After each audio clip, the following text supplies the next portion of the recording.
Unang Pedro 1:16. Maging banal kayo sapagkat ako, ang Diyos Ama, ay hindi katulad ng tao. Siya ay banal, ganap na malinis, ganap na matuwid at walang bahid ng kasalanan. Ang kabanalan ng Diyos ay hindi lamang katangian. Ito ang kanyang likas.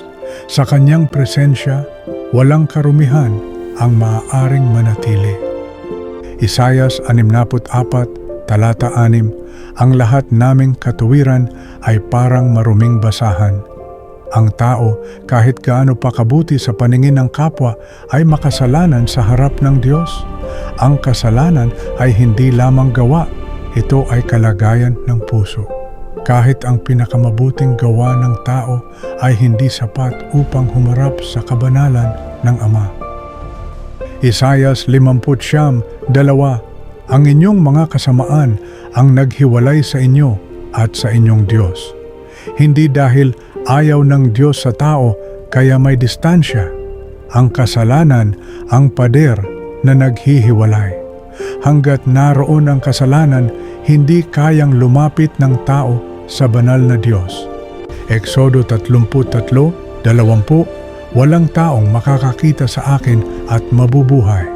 Roma 6:23, ang kabayaran ng kasalanan ay kamatayan. Kung ang makasalanang tao ay lalapit kaagad sa Diyos Ama nang walang paglilinis at tagapamagitan, kapahamakan ang mangyayari. Hindi ito dahil masama ang Diyos, kundi dahil hindi kayang dalhin ng kasalanan ang bigat ng kanyang kabanalan. Juan 3:16, sapagkat gayon na lamang ang pag-ibig ng Diyos sa sanlibutan.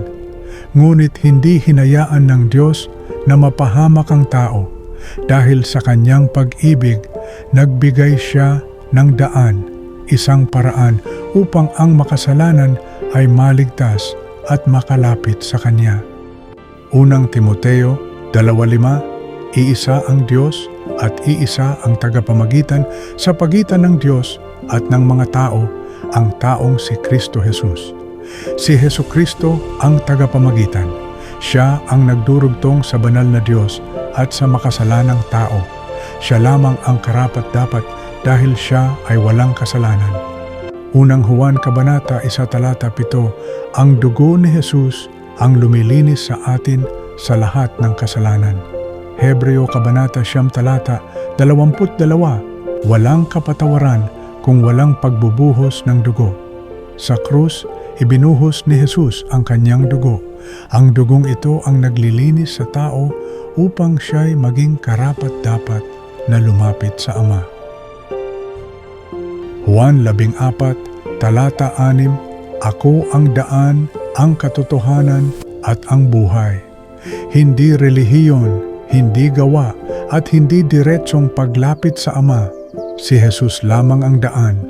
Sa Kanya nagiging ligtas ang paglapit sa Diyos. Hebreo 10:11, mayroon tayong lakas ng loob na pumasok sa pamamagitan ng dugo ni Jesus. Ang Diyos Ama ay banal, ang tao ay makasalanan. Kung walang Kristo, kapahamakan. Ngunit kay Kristo, may buhay, may pag-asa at may daan patungo sa Ama.